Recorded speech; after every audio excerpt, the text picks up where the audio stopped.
Why is the Hupan University that Jack Ma founded being suppressed by the CCP? Taiwanese doctor's kindness shocks and moves Chinese internet celebrity. Sensitive word? Chinese website replaces the word pandemic with mask.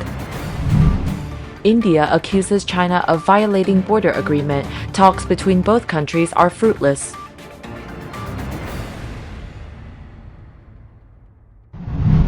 The University of Hong Kong invited Jack Ma to be an honorary professor of the HKU Business School on April 1st for a 3-year term ending in March 2026.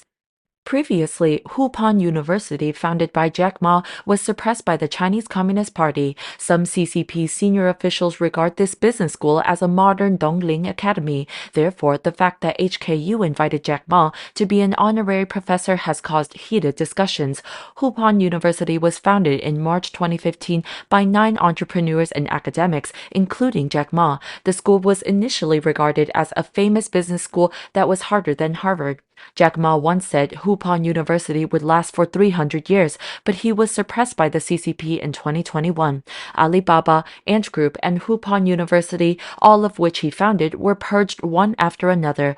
Hupan University stopped new enrollment that year, and the establishment of its Yunnan branch was also stopped. As the Financial Times reported on April 9, 2021, citing people familiar with the matter, some CCP senior officials consider Jack Ma's school a modern Dongling Academy. Dongling Academy, one of the 4 most successful academies in the Ming Dynasty, was founded by Ming Dynasty mandarins and students with similar political views. During its heyday, the Ming Dynasty's power was even in the Dongling Party's hands to a certain extent. According to observers, one of the main reasons why the CCP has restricted Hupan University is that it fears China's top entrepreneurs may organize to achieve goals set by Jack Ma rather than the CCP. The regime clearly states that the party, the government, the military, the people, and the businesses are all under its leadership. Commentator Su Wenyin said Hupan University is an organization founded by business elites who want to be independent and not suppressed by the CCP. However, the Xi Jinping regime does not allow private enterprises to join forces to form a new political and business ecosystem for fear of greater interest and political conspiracy. As Sina reported, at the end of March, Jack Ma, who had been traveling abroad for over a year, suddenly appeared in Hangzhou. After the CCP's 20th National Congress, Beijing repeatedly contacted Jack Ma through retired officials and other wealthy people, persuading him to return to China and contribute to China's development. China's new premier, Li Qiang, who had an old relationship with Jack Ma in Zhejiang, also had to beg him to return to China to help bolster confidence in the private sector and international capital. After Jack Ma's return, Alibaba was reorganized into 6 major business groups. Chinese regulators also plan to reduce the fine on Ant Group from over $1 billion to about $700 million. News commentator Qin Peng said on his Qin Peng Observation channel that China's economy grew only by 3% in 2022, one of the worst recent rates. The most profound causes are the CCP's repeated purges of the private economy, the state's rise on the private sector's retreat, and the so-called surveillance strengthening. The CCP wanted to revive the outside world's faith in reforming and opening the private sector in China, so it started with Jack Ma first. Of course, it doesn't want to bow to Jack Ma, but the Chinese economy is in recession. It has no choice. A Chinese internet celebrity named Jake recently brought his mother, who has leukemia, to Taiwan for treatment. He was shocked and moved by the care of Taiwanese doctors, which is entirely different from Chinese doctors. So much so that he couldn't hold back tears and exclaimed, "Taiwanese, can you stop being so kind and nice?" Taiwanese doctors always put patients' lives first. Jake recorded many videos about his journey of bringing his mother to Taiwan.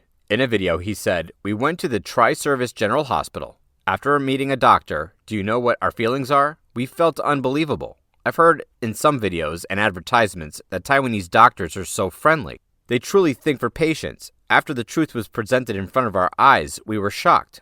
When Jake's family first met a Taiwanese doctor, he reviewed and analyzed his mother's medical records, saying, "She is 65 to 66 years old. We advise her to take medication first. The doctor then assessed whether she should have a bone marrow transplant and mentioned the post-surgery high risk. After hearing those words, his family's pressure was somehow partly relieved. because a Beijing doctor urged his mother to do a transplant immediately or else she would die, which alarmed Jake's family. Taiwanese doctors also said Jake's family had spent a lot of money going to Taiwan, therefore they would choose cheap and effective medicines at their own expense. Hearing that, Jake said, "Wow, I want to cry right away. They truly think about you, not because you're from China, that they recommend more expensive drugs." After Jake's family returned to their hotel that day, they received an urgent call from medical staff saying that her mother's test results were unsatisfactory and she needed immediate hospitalization. Jake said, "They truly care and worry about you, even if you are not a local." Not only Taiwanese doctors and nurses, but hospital volunteers are also very kind and enthusiastic. One day, a hospital volunteer heard Jake's family had traveled 1,000 miles to Taiwan for treatment. That person shed tears and encouraged him, "My child, you and your mother have worked hard. Your mother is very resilient and excellent. This leukemia is nothing. As long as we work together, there will be no problem." Jake, who was on the verge of despair, cheered up. He said, "It really refreshes my 3 views: worldwide, human life view, value view, and warms my heart." Money decides life and death in China. Jake's experience of taking his mother to a doctor in China in the past was the complete opposite. He said that Chinese doctors and nurses treat patients and their family members and disrespectfully in the Beijing hospital. The Chinese hospital urged him to pay high treatment fees, pay $722 in the afternoon, pay another $1,444 in the evening. I didn't dare let my mom know.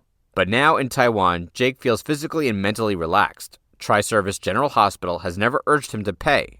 Instead, the hospital's gate sign says, "Treat the disease first, pay after being cured." Taiwanese people donate a lot of money to save Jake's mother's life. Jake's mother had a disease called acute myeloid leukemia, and her medical expenses were as high as $246,000. As a result, his family had to sell their house, car, and raise funds to pay that much money. Surprisingly, he then received a large donation from the Taiwanese people. Also, some Taiwanese people mortgaged their real estate to guarantee Jake's family's trip to Taiwan. Jake couldn't help but sigh. Why are Taiwanese people so kind to strangers? They are willing to lend a helping hand and spread kindness. When his family arrived in Taiwan, the guarantor went to the airport to pick up his family. She also prepared a large daily necessities box, such as masks, towels, and clothes for them. The guarantor also said she would go to the temple to pray for his mother's illness. Before these actions of Taiwanese people, Jake couldn't help but exclaim, "Taiwanese, can you stop being so kind and nice?" The Chinese website iFeng recently published an article titled 38-year-old Project 985 Master is unemployed and forced to deliver food. But all the words pandemic in the report were replaced with mask, sparking heated discussions. Some netizens said a famous Chinese large-scale media now doesn't dare to say pandemic directly. Some netizens also believe iFeng is deliberately circumventing some of the Chinese Communist Party CCP's practices, while others ridiculed iFeng's approach. A master's degree in philosophy can't find a job is not big news. I'm more interested in iFeng's mask. The pandemic has passed for a while. Why can't we mention it? Maybe we can't even talk about masks in the future. A netizen posted on Weibo that iFeng deleted all posts about the pandemic. Some of the first pandemic-related posts on iFeng have been deleted. Even posts discussing the post-deletion were deleted. Some netizens also mentioned that in a Douyin live broadcast, Chinese actor Cao Yunjin used the phrase 3 years of mask instead of 3 years of pandemic. Therefore, it is possible that using mask to replace pandemic is general requirement for major Chinese platforms. On April 27th, Indian Defense Minister Rajnath Singh accused the Chinese Communist Party, CCP, of violating the China-India bilateral agreement and eroding the entire basis of bilateral relations. Singh's tweet made Chinese Defense Minister Li Shangfu lose face. According to India's The Tribune, Rajnath Singh led a team of senior defense ministry officials for a bilateral meeting with the state councillor and Chinese Defense Minister Li Shangfu in New Delhi on April 27th. It is the first visit by a Chinese defense minister to India after both countries' armies have been locked in a standoff along the Line of Actual Control, LAC, in eastern Ladakh since April 2020. They had frank discussions about the developments in the India-China border areas and bilateral relations. Rajnath Singh told Li Shangfu that the development of relations between India and China is premised on the prevalence of peace and tranquility at the borders. All issues at the LAC need to be resolved in accordance with the existing bilateral agreements and commitments. Violation of existing agreements has eroded the fundamental basis of bilateral relations.